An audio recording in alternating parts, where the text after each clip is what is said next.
यहाँ के कुछ बुजुर्ग लोगों को हुआ था और उनको भी 2-3-4 दिन में जैसे सर्दी जुकाम या बुखार होता है वैसे हुआ था, वैसे वो लोग ठीक भी हो गए थे और जवान लोगों को तो छुआ तक नहीं। तो अभी बहुत उम्मीद की बात है कि कुछ खास डरने की बात नहीं। ओके, अच्छा बताइए, ये कोविड का जो टाइम था जिसमें कि एक तरह से संन्यास आश्रम मिला था, इसमें आपने क्या क्या परिवर्तन महसूस किया, क्या क्या ऐसी चीजें की जैसे कि गजेंद्र 2 हम लोग देख पाए समाज में, लॉकडाउन जब खत्म हो जाए चेंज हो इस बात। ये पूरा ही एक तरफ से जो डर का माहौल था उसको अगर छोड़ दे तो उसके अलावा ये मेरे लिए तो एक ब्लेसिंग सा रहा, क्योंकि अपने साथ टाइम बिताना, खुद को इम्प्रूव करना हर एक एंगल से और स्टडी करना, अलग अलग चीज, अलग अलग कोर्सेज करना और आप जैसे लोगों के साथ मुलाकात भी इसी दौरान हुआ। ये बहुत ही ब्लेसिंग का टाइम है। और एक भी खास बात है कि इस दौरान मेरे बहुत सारे वीडियोस वायरल हुए थे, जो मैं वीडियोस बनाता था, बहुत सारे गाने वायरल हुए थे, तो उस टाइम को एंजॉय भी किया। बहुत जल्दी मुझे लग रहा है कि ये 5-6 महीने कुछ ज्यादा ही जल्दी बीत गया मेरे जिंदगी से। बिल्कुल, समय नहीं मिला अपने बारे में नेगेटिव सोचने का या अपने कैसे हम कुछ कर नहीं पा रहे ऐसा सोचने का तो समय नहीं मिला सीखने के लिए। हाँ। यदि इस पड़ाव में यदि लोग अगर चल पड़े कि नहीं हमें चलना है तो कोई ना कोई तरीका निकल जाता है। आपने बहुत सही कहा कि हम लोगों ने बहुत सारे अपने में फिर से इम्प्रूव करके प्रेजेंट करना, इस कार्य में इतना अच्छा समय बीता कि हम लोग कोविड का कोई डर रहा ही नहीं। भगवान न करे किसी को भी कुछ हो, लेकिन ये बात सही है कि हम लोगों ने इस टाइम को बहुत अच्छे से एंजॉय टुडे। बहुत कम समय है हम लोगों के पास, हम लोगों को अभी एक और सेशन में जाना है, इसलिए हम लोग अपने टॉपिक पे आते हैं। Best fighter never get angry, ये सिलेक्टेड किया गया है टैलेंट ग्रुप के द्वारा। इस विषय पर आपके अपने विचार क्या है? Best fighter never get angry. देखिए, मैं इस बारे में जो बोलूंगा कि एंगर एक तरह का इमोशन होता है और इमोशन हमारे लिए टूल होता है, ना कि हमें इमोशन को इस्तेमाल करना चाहिए, ना कि इमोशन के द्वारा हमें इस्तेमाल होना चाहिए। अलग अलग तरह के इमोशन होते हैं। मैं जैसे अपना गुस्से को भी इस्तेमाल करता हूँ। जब मैं जिम में वर्कआउट करता हूँ उस टाइम में अगर मैं गुस्सा होता तो थोड़ा अलग अच्छा वर्कआउट होता है, या मैं थोड़ा किक बॉक्सिंग वगैरह प्रैक्टिस करता हूँ उस टाइम में अच्छा होता है। तो अपना जो एंगर है इसको मोटिवेशन की तरह यूज कर सकते हो। हमारा हर एक इमोशन हमारे लिए टूल है, वो उसको हमें इस्तेमाल करना चाहिए, हमें उसके द्वारा इस्तेमाल नहीं होना चाहिए। ओके, चाहे यदि कोई भावनात्मक इमोशनली ब्रेक डाउन भी हो रहा है तो उसको आप रोकिए, गुस्से को भी आप रोकिए, कंट्रोल करिए और no don't control your emotion. अपने कुछ भी इमोशन कंट्रोल नहीं किया जा सकता, उसको डायरेक्शन चेंज किया जा सकता है। वो कहाँ गए सर? ये चिता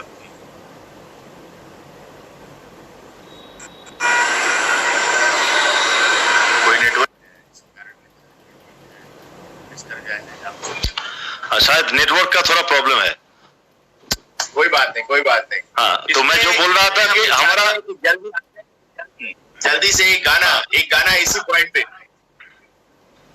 अभी इस पॉइंट पे तो यही बात करूंगा कि किशोर दा का जो गाने का 2 लाइन बोलूंगा।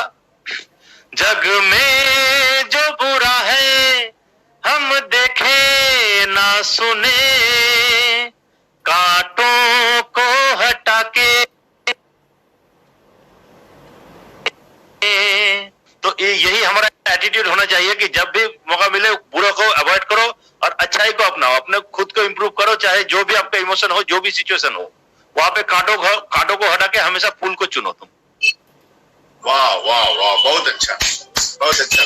कितना अच्छा ये समय है जिसमें कि संगीत के माध्यम से कैसे संगीत में भी एक मैसेज है और वो मैसेज सोसाइटी में बहुत नीचे तक जाता है। बहुत सभी लोग अप्रिशिएट करते हैं गाना सुनना, गाना सुनकर उससे लेसन लेना।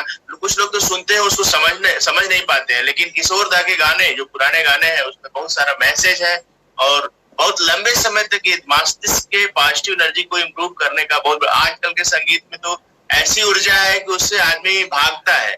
लोग उसको सुनकर थोड़ी देर एनर्जी महसूस करते जरूर है, लेकिन उससे कुछ खास लेसन नहीं मिलता क्योंकि उनकी कंटेंट जो है थोड़े दूसरे टाइप के हैं, कुछ खास कह नहीं पाते हो। लेकिन आपका चुनाव बड़ा अच्छा रहा। Now, second point, the only way to do great work is to love what you are doing. The only way to do great work, बड़ा काम करने के लिए हम लोगों को जो भी काम हम लोग कर रहे हैं उसको प्यार करना चाहिए, अपने काम को प्यार करना चाहिए। इसके लिए आपकी क्या विचार?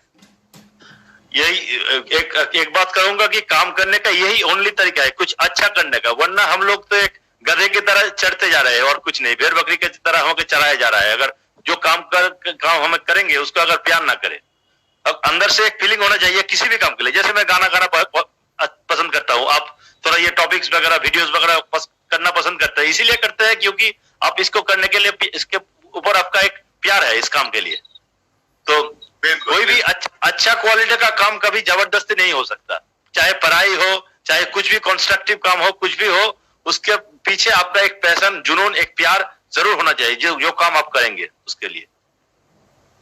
ये बड़ा अच्छा कहा आपने। कोई भी काम हो यदि हम उसके अंदर प्यार करें और जरूर करें तभी वो काम वो उस लेवल तक पहुंच पाएगा जिस पर उसे जाना चाहिए। ग्रेट वर्ड एक बड़ी चीज है। उस लेवल तक पहुंचने के लिए हमें उसके प्रति प्यार होना चाहिए। इस चीज पे क्या कोई संगीत या कोई भी ऐसा संगीत जो रिलेट हो सके इन चीजों से, आप प्लीज सुनाइए जिसके थ्रू एक मैसेज जाए। इसके थ्रू किशोर दा का एक गाने का 2 लाइन मैं फिर से गाऊंगा। जो राह चुनी तूने, अरे जो राह चुनी तूने, उसी राह पे राही चलते जाना रे। हो कितने भी लंबी रात, अरे हो कितने भी लंबी रात, दिया बन जलते जाना रे। उसी राह पे राही चलते जाना रे। तो तुम्हारा अपना जो राह है उसी पे चलते जाओ, यही बोलना है। जिसके लिए अंदर कुछ फीलिंग है, क्योंकि human being is a product of, is a manifested version of feeling, nothing else. इसको 2 लाइन और अगर याद हो तो उसको और बढ़ाइए। ये गाना बहुत अच्छा है, इसको 2 लाइन और अगर बढ़ सके। कभी पेड़ का साया पेड़ के काम ना आया हो, कभी पेड़ का साया पेड़ के काम ना आया। सेवा में सभी के उसने जन्म बिताया हो, कोई कितने ही फल तोड़े, अरे हो कोई कितने ही फल तोड़े, उसे तो है फलते जाना रे। उसी राह पे राही चलते जाना रे। बहुत सुंदर, बहुत सुंदर, बहुत सुंदर। Thank you. ये गाना एक परफेक्ट एग्जाम्पल है, मोटिवेटिंग गाने का एक परफेक्ट एग्जाम्पल है ये गाना।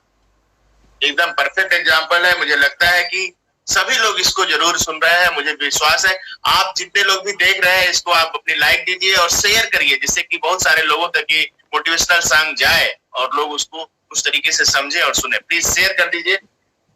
नाउ हम लोग बात करेंगे पावर ऑफ नाउ।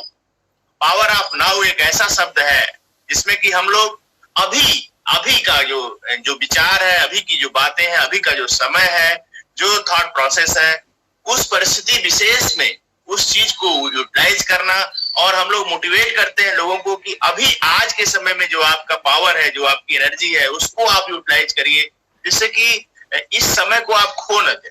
समय के साथ साथ माइंडसेट भी होता है, प्लस आज की अभी की क्या आवश्यकता है उसको भी एसिमुलेट करना। आपकी एनर्जी तो है ही, आप तो एनर्जाइज है, यूथ है, लेकिन आज की परिस्थिति में जो चीजें आज आपको देना चाहिए यदि आप नहीं देते हैं तो हो सकता है कि कल को आप दे भी तो उसका कोई वैल्यू न रहे। कोई जैसे ऑनलाइन टीचिंग या ऑनलाइन कोर्सेज को एडॉप्ट करने वाले स्कूल, मैं एक छोटा सा एग्जांपल लेता हूं। जो लोग अपने शिक्षा व्यवस्था में अपना ये परिवर्तन कर पाए, लोगों को जोड़ पाए, ऑनलाइन टीचिंग के माध्यम से कुछ भी कर पाए, तो अपने वर्नेबल हो पाए, वो चला पाए, अपने को इस 6-7 महीने में अपने को जिंदा रख पाए।